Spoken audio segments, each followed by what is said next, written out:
Ma femme a invité toute sa famille pour assister au moment où elle me remettait les papiers du divorce le jour de mon anniversaire. Surprise! Je te quitte pour quelqu'un qui n'est pas une déception. Son père a éclaté de rire. On n'a jamais pensé qu'elle finirait vraiment par épouser quelqu'un d'aussi inférieur à elle. Ils avaient déjà du champagne prêt à célébrer ma détresse. Je me suis contenté de sourire calmement, j'ai signé les papiers et je suis parti. Elle m'a humilié en public, a ri de ma douleur et a cru qu'elle n'aurait jamais à se retourner. Mais maintenant, les yeux gonflés et les mains tremblantes, elle frappe à ma porte, me suppliant de lui donner une seconde chance.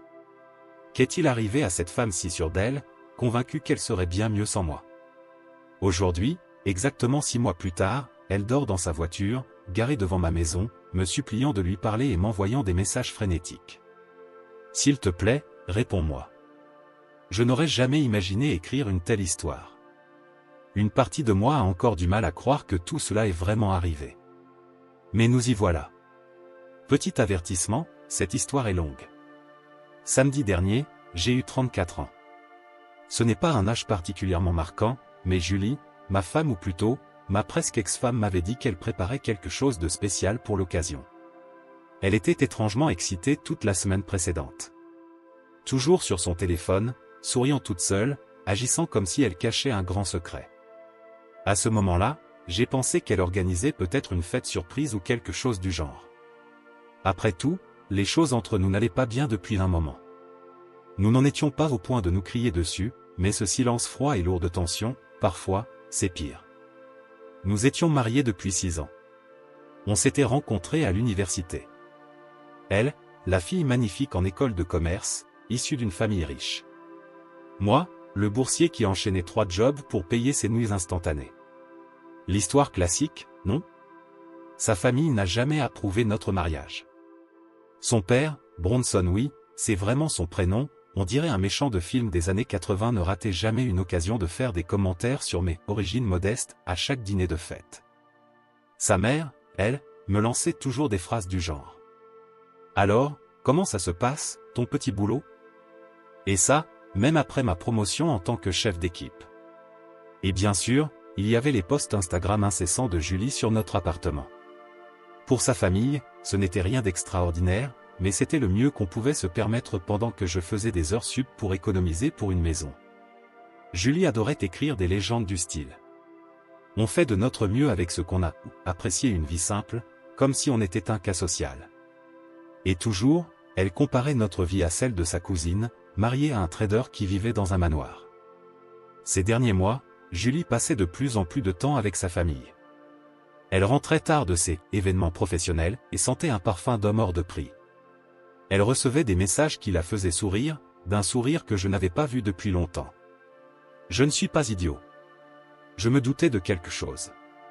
Mais je me disais que si je travaillais plus, si j'obtenais une promotion, peut-être que ça irait mieux. Puis mon anniversaire est arrivé. J'ai dû bosser, bienvenue dans la vie adulte. Quand je suis rentré, l'appartement était vide. Julie m'a envoyé un message me demandant de la rejoindre chez ses parents, où ma surprise m'attendait. Étrange.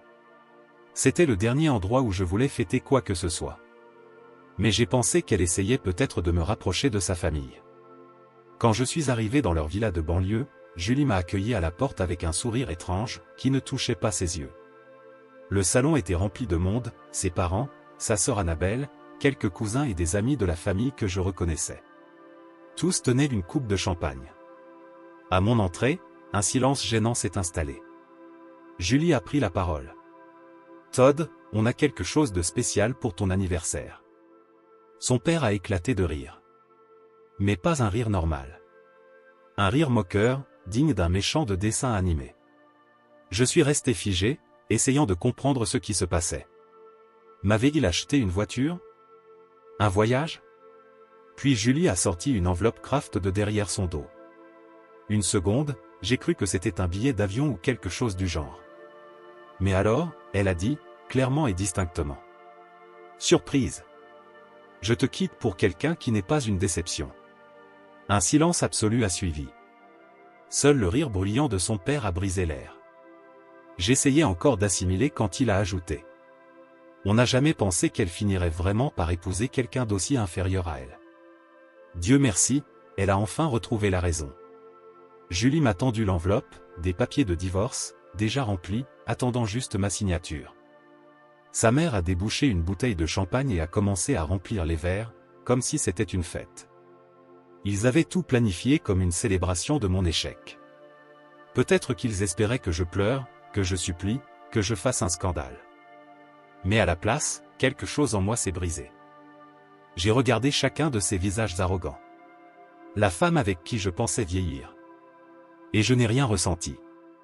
C'était comme si j'assistais à la scène de l'extérieur, en simple spectateur. J'ai demandé un stylo à Julie. Son sourire a vacillé. Ce n'était pas la réaction qu'elle attendait. Son père m'a tendu son Montblanc, bien luxueux. Je me suis avancé vers ce comptoir en marbre blanc immaculé, j'ai ouvert l'enveloppe et j'ai signé chaque ligne sans prononcer un seul mot. Le seul bruit dans la pièce était celui de la plume grattant le papier et quelqu'un qui s'éclaircissait maladroitement la gorge. Quand j'ai terminé, j'ai regardé Julie droit dans les yeux et j'ai dit « Merci pour le cadeau d'anniversaire. C'est le meilleur que j'ai jamais reçu. » Puis je suis parti. Sans claquer la porte. Sans crier. Je suis juste parti. Leur expression en me voyant ne pas m'effondrer a presque valu toute cette humiliation. Je suis monté dans ma voiture et j'ai roulé, sans destination précise. J'ai fini par m'arrêter dans un petit bar minable où personne ne me connaissait. J'ai commandé un whisky, puis un autre, et j'ai fixé mon téléphone pendant que les messages de Julie commençaient à arriver. « Pourquoi tu n'as rien dit ? Tu ne vas vraiment pas te battre pour nous ? Tu ne fais que prouver mon point en fuyant comme ça. » Après le troisième verre, quelque chose a changé. L'engourdissement a disparu, remplacé par une colère froide. Pas le genre de rage explosive qui vous fait agir sans réfléchir. Non. Le genre de colère méthodique, celle qui vous donne envie de détruire le monde de quelqu'un, méticuleusement. Vous voyez, ce que Julie et sa famille ne savaient pas, c'est à quel point j'avais de la matière contre eux. 6 ans de mariage avec une famille qui traite ses employés comme du mobilier. On entend des choses.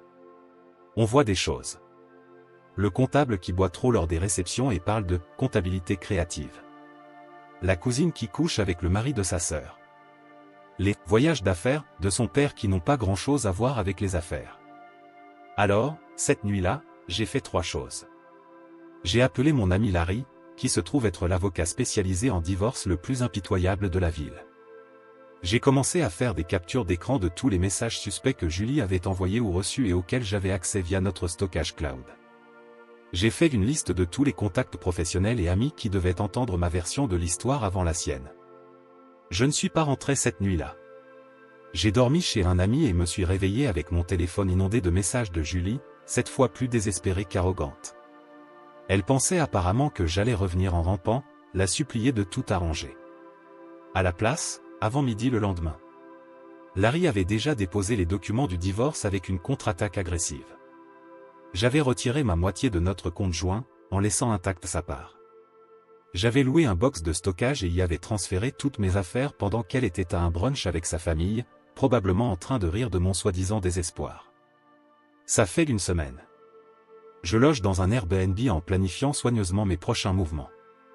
Julie est passée de confiante à confuse, puis enragée, et maintenant, elle m'appelle désespérément toutes les heures. Le dernier message que j'ai reçu d'elle était « Ce n'était pas censé se passer comme ça. » Non, Julie. Rien de tout cela n'était censé se passer comme ça. Larry dit que ma position est bien plus solide qu'elle ne l'avait prévu. Pas d'enfant heureusement. Mon nom figure sur la plupart des biens de valeur. Et j'ai suffisamment de preuves de son infidélité. Ah, et un petit bonus. Elle couche avec son collègue Ronnie depuis des mois.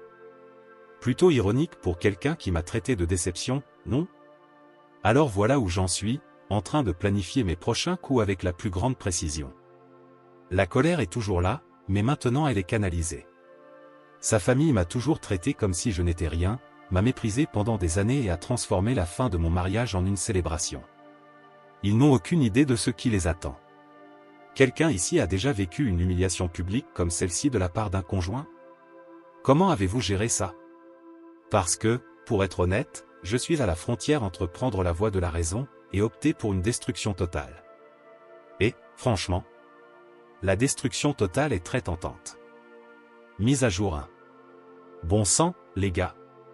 D'abord, je ne m'attendais pas à ce que mon poste explose comme ça. Repose en paix, ma boîte de réception. Merci pour tous les prix et le soutien, et un grand merci aux 3 personnes qui m'ont envoyé des recommandations d'avocats spécialisés en divorce par DM. Ça fait 3 mois depuis cette fête d'anniversaire infernale, et certains d'entre vous ont demandé une mise à jour. Accrochez-vous, parce qu'il y a du lourd. Par où commencer ? Je suppose par la bombe que j'ai découverte 2 jours après mon dernier post. Je fouillais notre stockage cloud pour télécharger des photos que je voulais garder avant que Julie ne puisse les supprimer, et je suis tombé sur un dossier nommé « Présentation de travail ». Le truc bizarre, c'est qu'il avait été créé au moment où Julie avait commencé à se comporter de façon suspecte. Comme le gars méfiant que je suis devenu, j'ai cliqué dessus. Ce n'était pas une présentation de travail. C'était des centaines de captures d'écran de messages entre Julie et son collègue Ronnie, datant d'il y a 8 mois. Des messages remplis de petits surnoms mignons, de plans pour des rendez-vous à l'hôtel et de plus d'émojis qu'un marché numérique entier. Petit conseil en or. Si vous comptez tromper votre conjoint, peut-être évitez de sauvegarder les preuves sur un compte cloud partagé. Juste une idée. Il y avait même des selfies d'eux dans des endroits où Julie disait « travailler tard ». Visiblement, elle n'analysait pas des rapports trimestriels à 22 h un jeudi soir. À moins que les abdos de Ronnie fassent partie de l'audit financier. J'ai transféré tout ça à Larry, l'avocat en divorce le plus impitoyable de la ville. Sa réponse a été simple. Noël est arrivé plus tôt cette année. Ce mec est un monstre, et j'adore ça. Ça, c'était la première découverte. Mais maintenant, passons au plus intéressant. Une fois le choc initial passé, j'ai pris 3 décisions. J'allais me concentrer sur la reconstruction de ma vie, au lieu de chercher uniquement la vengeance. J'allais laisser Larry gérer le divorce sans interagir directement avec Julie. J'allais commencer, petit à petit, à construire une nouvelle vie qui ferait regretter Julie. L'appartement que nous partagions était rempli de souvenirs, alors j'ai loué un petit logement temporaire. Rien d'extraordinaire, mais il a un balcon où je peux voir les étoiles la nuit. La première nuit, je me suis assis dehors avec une Corona, j'ai levé les yeux vers le ciel et j'ai réalisé que je n'avais pas ressenti autant de paix depuis des années. J'ai commencé à aller régulièrement à la salle de sport. Pas forcément pour avoir un corps de vengeance, même si, soyons honnêtes, ça aide, mais parce que j'avais besoin d'un moyen d'évacuer la colère. La première semaine, mes bras tremblaient rien qu'en soulevant des poids légers. Maintenant, je commence à voir des muscles se dessiner. Qui aurait cru que les émotions pouvaient se transformer en biceps ? Le divorce, quant à lui, est intéressant. Julie pensait apparemment qu'elle allait avoir la moitié de tout et toucher une pension alimentaire. Parce que, selon elle, elle avait sacrifié des opportunités de carrière pour le mariage. Quand Larry a entendu ça, il a littéralement éclaté de rire. Il se trouve que ces opportunités sacrifiées sont difficiles à prouver. Surtout quand on passe ses journées de travail à envoyer des sextos à son collègue au lieu de, je sais pas, bosser. Les preuves de son infidélité ont été notre arme secrète. Maintenant, parlons de sa famille. La famille de Julie s'est toujours présentée comme un modèle de respectabilité. Son père, Bronson, adore publier sur LinkedIn des posts sur les valeurs familiales et l'intégrité dans les affaires. Rien que la possibilité que l'affaire de sa fille devienne publique les a rendus subitement très ouverts aux conditions de Larry. Mais il y a eu un moment étrange. Alors que je terminais de vider mes affaires de l'appartement, Julie a débarqué sans prévenir. C'était la première fois que je la voyais depuis le fiasco de mon anniversaire. Elle était différente. Cheveux en bataille, vieux sweat à capuche, des vêtements qu'elle n'aurait jamais portés avant. Elle a commencé par un discours sur son erreur, sur comment Ronnie n'était pas celui qu'elle pensait, et sur comment on pourrait peut-être essayer de nouveau. Je l'ai simplement contourné avec ma boîte sous le bras et lui ai dit que si elle avait quelque chose à dire, son avocat pouvait contacter le mien. L'expression sur son visage, incapable de comprendre pourquoi je ne me jetais pas à ses pieds en la remerciant pour cette seconde chance, était absolument inestimable. Alors, voilà où j'en suis maintenant. Le divorce est quasiment finalisé, sans pension alimentaire, grâce aux preuves qu'on a. L'appartement est en vente, et on partagera l'argent. J'ai laissé presque tous les meubles à Julie, parce que je recommence à zéro. J'ai renoué avec d'anciens amis que Julie détestait. Vous vous souvenez de Mike ?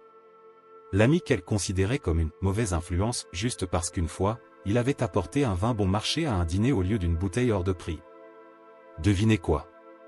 Il est toujours génial, et on joue ensemble toutes les semaines maintenant. Ah, et ce projet d'entreprise que Julie trouvait ringard? Eh bien, je l'ai lancé. Rien de gigantesque, juste de la restauration de meubles anciens, un truc que j'ai toujours aimé faire. Julie trouvait ça ridicule. La semaine dernière, j'ai vendu ma première pièce sur eBay. Le bénéfice était de 27 $ après les frais, mais honnêtement, la sensation était incroyable. Et la cerise sur le gâteau? L'entreprise familiale de Julie, qui bosse dans l'immobilier de luxe, est en difficulté. Ils avaient un gros projet commercial qui a perdu son investisseur principal. Et ça, c'est arrivé juste après que j'ai déjeuné avec un ancien camarade de fac qui bosse maintenant pour cet investisseur. Est-ce que j'ai mentionné un certain détail sur la famille de Julie pendant ce déjeuner? Non. Est-ce que j'ai accepté sa demande de connexion sur LinkedIn après? Absolument. La sœur de Julie, Annabelle, m'a contacté la semaine dernière. Elle a toujours été la seule personne décente dans cette famille. Elle m'a dit que Julie est un véritable désastre et que Ronnie l'a quittée après que son père ait essayé de lui décrocher un poste plus intéressant dans l'entreprise familiale. Apparemment, Ronnie ne s'intéressait à Julie que pour ses connexions. L'Instagram de Julie, où elle postait quotidiennement sur sa vie #parfaite, est maintenant totalement silencieux. Pendant ce temps, moi, je poste quelques mises à jour de temps en temps. Des randonnées, des projets de meubles, des soirées entre amis. Rien d'extravagant, juste moi, vivant ma vie normalement et heureux. Sa meilleure amie a accidentellement liké une de mes photos à 2 h du matin, avant de vite annuler son like. Donc, je sais qu'elle suit mes publications. Hier soir, c'était censé être notre anniversaire de mariage. J'étais assis sur mon balcon, scrollant Twitter, plutôt serein, pour être honnête. Et là, mon téléphone s'est allumé avec un message de Julie. Je sais que tu me détestes probablement, mais je n'arrête pas de penser à ce que nous serions devenus si je n'avais pas tout gâché. Tu me manques. Tes blagues nulles me manquent. La façon dont tu préparais toujours du café pour nous deux, même quand on se disputait, me manque. L'appartement est si vide maintenant. Ronnie était une erreur. Ma famille avait tort. J'avais tort. S'il te plaît, est-ce qu'on peut juste parler? Je n'ai même plus la fierté nécessaire pour supplier. J'ai fixé ce message pendant 1 heure entière. J'ai écrit et supprimé au moins 15 réponses différentes. Et à la fin, j'ai juste posé mon téléphone et je suis allé dormir. Le truc, c'est que, il y a 3 mois, j'aurais tout donné pour recevoir un message comme ça d'elle. Maintenant, je ne sais même plus ce que je veux. La colère est encore là, mais elle est différente, moins étouffante. Ce matin, en me réveillant, j'ai vu qu'elle avait envoyé 5 autres messages dans la nuit. Chacun plus désespéré que le précédent. Le dernier disait simplement: je suis garé devant ton immeuble. S'il te plaît, descends. J'ai regardé par la fenêtre et, bien sûr, son Audi blanche était bien là, sur la place des visiteurs. Elle était juste assise dans la voiture, fixant l'immeuble. J'ai fermé les rideaux et je suis allé me faire un café. Maintenant, dis-moi. Qu'est-ce que tu ferais à ma place? Une partie de moi veut entendre ce qu'elle a à dire. Une autre partie pense qu'ouvrir cette porte, même un tout petit peu, pourrait anéantir tous les progrès que j'ai faits. Et une toute petite partie mesquine, dont je n'ai pas vraiment envie d'être fier, veut qu'elle ressente exactement ce que j'ai ressenti ce jour-là, chez ses parents. La vie est étrange, mec. Il y a 3 mois, je pensais que mon monde s'effondrait. Maintenant, je commence à me dire que ce qui vient après pourrait être bien meilleur que tout ce que j'ai connu avant. Mise à jour 2. Je n'aurais jamais imaginé écrire une deuxième mise à jour sur cette saga, mais la vie continue de me lancer des balles courbes. Pour ceux qui viennent d'arriver, allez voir mon historique de publication pour tout comprendre. En résumé, mon ex-femme, Julie, m'a tendu les papiers du divorce en plein milieu de ma fête d'anniversaire, devant toute sa famille, qui a littéralement fait sauter le champagne pour célébrer le fait qu'il se débarrassait de moi. Ça fait 6 mois depuis cette adorable surprise d'anniversaire. Beaucoup de choses ont changé. J'ai quitté mon logement temporaire pour une vraie maison. Rien de luxueux, juste une petite maison de 3 chambres, dans un quartier tranquille, avec un jardin où je peux enfin avoir un chien. Plus de détails là-dessus plus tard. Le divorce a été finalisé il y a 2 mois, avec étonnamment peu de complications. Au final, l'avocat de la famille de Julie s'est effondré plus vite qu'une chaise en plastique bon marché quand Larry a sorti les preuves de l'infidélité. Mon activité parallèle de rénovation de meubles fonctionne plutôt bien. Pas assez pour quitter mon job, mais suffisamment pour financer mon addiction au café et payer mes abonnements de streaming. J'ai déjà des clients réguliers qui me demandent des pièces dans mon style spécifique. Je trouve toujours ça bizarre que les mêmes meubles que Julie appelait des déchets de garage aient maintenant des acheteurs enthousiastes. Bref. J'étais en train de passer une soirée tranquille, j'avais commandé une pizza et je binge-watchais cette nouvelle série Netflix dont tout le monde parle. Honnêtement, assez moyenne, mais j'étais trop avancé pour arrêter. Et soudain, ma caméra de sonnette détecte un mouvement. Il était 23h30. J'ai cru que c'était encore un voisin bourré qui essayait d'entrer dans la mauvaise maison. Mais quand j'ai vérifié, la voiture de Julie était garée de l'autre côté de la rue, phares éteints. Au début, j'ai pensé qu'elle déposait quelqu'un et qu'elle repartirait bientôt. Mais 1 heure a passé, et la voiture était toujours là. Alors, j'ai fait ce que toute personne normale ferait. Je l'ai ignorée et je suis allé dormir. Sauf que, je n'ai pas réussi à dormir, sachant qu'elle était là dehors. Vers 1h du matin, j'ai vérifié la caméra à nouveau. Et la voiture était toujours là. C'est là que mon téléphone a explosé de messages. Todd, s'il te plaît. Je sais que tu es chez toi. J'ai juste besoin de 5 minutes. J'essaie de te parler depuis des semaines. S'il te plaît, réponds-moi. J'ai fait une énorme erreur. Et le coup de grâce, celui qui m'a vraiment fait me lever du lit. Je dors dans ma voiture depuis 2 jours. Je n'ai nulle part où aller. Je suis allé à la fenêtre et, bien sûr. Elle était là, allongée sur le siège conducteur de son Audi. La même voiture que son papa lui avait offerte pour ses 25 ans, et qu'elle qualifiait autrefois de « modèle d'entrée de gamme », même si elle coûtait plus que mon salaire annuel. J'ai passé un bon moment à réfléchir à ce que je devais faire. Une partie de moi, la partie mesquine, voulait juste fermer les rideaux et la laisser profiter de l'expérience du camping en voiture. Mais au final, je ne suis pas un monstre. J'ai mis un sweat à capuche et je suis sorti. Le regard sur son visage quand j'ai frappé à la vitre était intense. Son maquillage était coulé, ses cheveux gras, et elle portait exactement la même tenue que sur sa dernière photo Instagram, postée il y a 3 jours. Elle a failli tomber de sa voiture tellement elle était pressée de me parler. Et c'est là que j'ai réalisé 2 choses. L'odeur. Pas de la pourriture, mais une odeur de fast-food rassis et de désespoir, le parfum typique de quelqu'un qui vit dans sa voiture. Elle avait énormément maigri. Elle a toujours été mince, mais là, elle semblait sous-alimentée. Elle a commencé à parler sans s'arrêter, entre larmes et sanglots, et j'ai mis du temps avant de comprendre ce qu'elle disait. Apparemment, Ronnie, le mec avec qui elle m'a trompé, ne sortait pas seulement avec elle. Il faisait fuiter des infos confidentielles de l'entreprise de sa famille à la concurrence. Et quand son père l'a découvert, il l'a viré sur le champ. Ronnie. Il a disparu dans la nature, en emportant avec lui une tonne de données sensibles. Mais le meilleur dans tout ça ? Julie, dans sa sagesse infinie, a couvert Ronnie en manipulant les rapports pour le faire paraître plus compétent. Parce que, selon elle, elle était amoureuse. Quand la vérité a éclaté, son père a perdu patience. Il l'a complètement coupé. Plus de job dans l'entreprise familiale. Plus d'argent de poche. Plus d'appartements payés. Elle a passé des semaines à squatter sur des canapés, jusqu'à ce que tout le monde en ait marre d'elle. La dernière amie qui l'a hébergée l'a mise dehors parce qu'elle ne payait rien. Et c'est comme ça que Julie a fini à dormir dans sa voiture, garée devant chez moi, en dernier recours. Je n'ai pas pu m'empêcher de lui demander. « Pourquoi tu n'es pas retourné chez tes parents ?» Et là, elle a lâché la bombe. Son père, Bronson, fait l'objet d'une enquête pour fraude financière. Et qui a balancé les infos? Ronnie lui-même.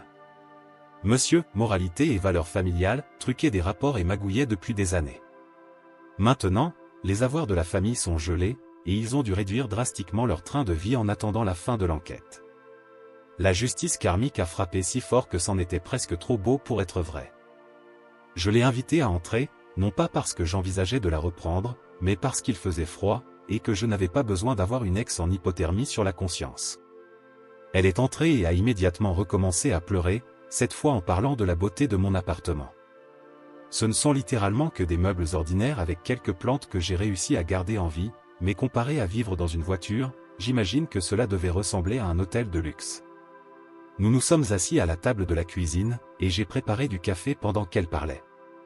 Toute l'histoire est sortie, comment ses parents l'avaient poussée au divorce après avoir découvert Ronnie, en la convainquant qu'elle pourrait trouver mieux tout en prenant la moitié de mes biens, comment ils avaient orchestré ce piège lors de mon anniversaire pour m'humilier et me faire signer les papiers sans résistance, comment elle avait réalisé en quelques semaines qu'elle avait fait une énorme erreur, mais que sa fierté l'avait empêchée de l'admettre. Elle a vraiment dit, et je cite, « Je pensais que tu te battrais pour moi. » C'est là que j'ai ri, pas méchamment, juste devant l'absurdité totale de la situation. Elle avait organisé cette humiliation publique, m'avait dit que j'étais une déception, m'avait tendu les papiers du divorce le jour de mon anniversaire et s'attendait à quoi? Que je la supplie de reconsidérer? Que je lui écrive une lettre passionnée disant que je ne pouvais pas vivre sans elle? Je lui ai demandé ce qu'elle voulait de moi maintenant. Encore des larmes, puis elle a tout déballé, elle voulait qu'on essaie à nouveau. Elle avait appris sa leçon et grandi en tant que personne, en 6 mois. Apparemment, elle n'avait nulle part où aller, pas d'argent, aucune perspective d'emploi, son diplôme hors de prix ne valait rien sans les connexions de papa. Elle pensait qu'elle pourrait peut-être s'installer chez moi pendant que nous réglions les choses. Je l'ai laissé finir, puis j'ai fait quelque chose qui m'a moi-même surpris, je l'ai remerciée. Je l'ai remerciée pour le divorce, pour m'avoir montré exactement qui elle et sa famille étaient, pour m'avoir forcé à reconstruire ma vie seule. Les 6 derniers mois avaient été difficiles, mais étrangement libérateurs. Pour la première fois depuis l'université, je prenais des décisions en fonction de ce que je voulais, pas en fonction de ce qui lui plairait ou impressionnerait sa famille. Elle m'a regardé comme si j'avais poussé une deuxième tête, puis sont venues d'autres larmes et des tentatives de négociation. Elle était prête à tout pour arranger les choses, elle avait changé, elle n'avait jamais apprécié ce qu'elle avait. Je lui ai dit qu'elle pouvait dormir sur mon canapé pour la nuit parce qu'il était tard et que je n'allais pas laisser quelqu'un dormir dans sa voiture. Mais le matin, elle devait réfléchir à ses prochaines étapes, des étapes qui ne m'impliqueraient pas. Le choc sur son visage était presque comique. Je pense que Julie n'avait jamais entendu un « non » de toute sa vie. Le matin, j'ai préparé le petit déjeuner, parce que c'est ce que font les gens décents. Pendant que nous mangions, son téléphone a sonné. C'était son père. Elle l'a mis en haut-parleur, par habitude peut-être, et j'ai entendu la voix de Bronson pour la première fois depuis la fête d'anniversaire. Il n'y avait plus d'arrogance condescendante, mais plutôt quelque chose que je n'avais jamais entendu chez lui, du désespoir. L'entreprise familiale était au bord du gouffre, les investisseurs fuyaient. Ils avaient besoin de l'aide de quelqu'un ayant des connexions dans l'industrie, et Julie lui avait mentionné que je m'en sortais bien. Il m'a vraiment demandé de considérer une réunion pour discuter d'opportunités mutuellement bénéfiques. J'ai failli m'étouffer avec mon café. Le même homme qui s'était moqué de moi parce que je n'étais pas assez bien pour sa fille était maintenant en train de me supplier de l'aider. Julie m'a regardé avec un mélange étrange d'espoir et de honte. J'ai dit à Bronson que je n'étais intéressé par aucun partenariat commercial avec lui, mais que je connaissais quelqu'un qui pourrait peut-être l'aider, Mia, la femme avec qui je sortais depuis 20 mois. Elle est brillante pour redorer l'image des entreprises en crise. Nous sommes juste amis pour l'instant, mais honnêtement, c'est la relation la plus saine que j'ai eue depuis des années. Il y a eu un long silence au téléphone, puis Bronson a demandé ses coordonnées. Je les lui ai données, mis fin à l'appel et regardé Julie. Elle commençait à comprendre que non seulement je ne la reprendrais pas, mais que j'avais déjà tourné la page. Elle est partie 1 heure plus tard, avec un sac contenant ses affaires essentielles, pour aller chez sa sœur Annabelle, qui avait accepté de l'héberger temporairement. Avant de partir, elle m'a demandé si je lui pardonnerais un jour. J'ai répondu que je l'avais déjà pardonné, pas pour elle, mais pour moi. Garder de la rancune est épuisant, et j'avais des meubles à restaurer et un chien à adopter. À propos de ça, je vous présente Max, le pitbull à 3 pattes que j'ai adopté le week-end dernier. Il bave sur mon canapé et vole mes chaussettes, mais c'est la meilleure décision que j'ai prise depuis des années. Et ainsi se termine la saga de Julie. Il y a 6 mois, elle et sa famille trinquaient à ma chute au champagne, et aujourd'hui, elle dormait dans sa voiture devant chez moi. La vie va vite. Je ne sais pas ce qui lui arrivera maintenant, j'espère qu'elle trouvera son chemin. J'espère que sa famille apprendra quelque chose de tout ça. Mais surtout, J'ai hâte de faire toutes les choses que je n'ai jamais pu faire parce que j'essayais de m'intégrer à leur monde, voyager sans me soucier d'hôtels de luxe, restaurer des meubles sans être ridiculisé, avoir un chien qui perd ses poils partout. Pour ceux qui ont suivi toute cette folie, merci pour votre soutien, vos conseils, et pour m'avoir traité de connard quand je le méritais. Ça m'a aidé plus que vous ne pouvez l'imaginer. Quelqu'un d'autre est-il déjà sorti d'un cauchemar pour se rendre compte que c'était en fait la meilleure chose qui aurait pu arriver? Commentaire Monsieur Reddit. Bon, les amis, quelle histoire, hein? Je pense que c'est la preuve ultime que la vie réserve toujours des surprises. Au final, le protagoniste n'a pas seulement surmonté tout ça, il en est ressorti encore plus fort. Pour moi, cette histoire montre l'importance d'aller de l'avant, d'apprendre des difficultés et de ne jamais laisser quelqu'un définir notre valeur. Et vous, qu'en pensez-vous? Auriez-vous pris les mêmes décisions? Donnez-moi vos avis dans les commentaires. Si vous avez aimé la vidéo, laissez un like et n'oubliez pas de vous abonner à la chaîne pour plus d'histoires et de discussions intrigantes. Et n'oubliez pas d'écouter notre podcast pour plus d'histoires inspirantes comme celle-ci, le lien est dans la description et dans la carte à l'écran. Merci d'avoir regardé et à la prochaine.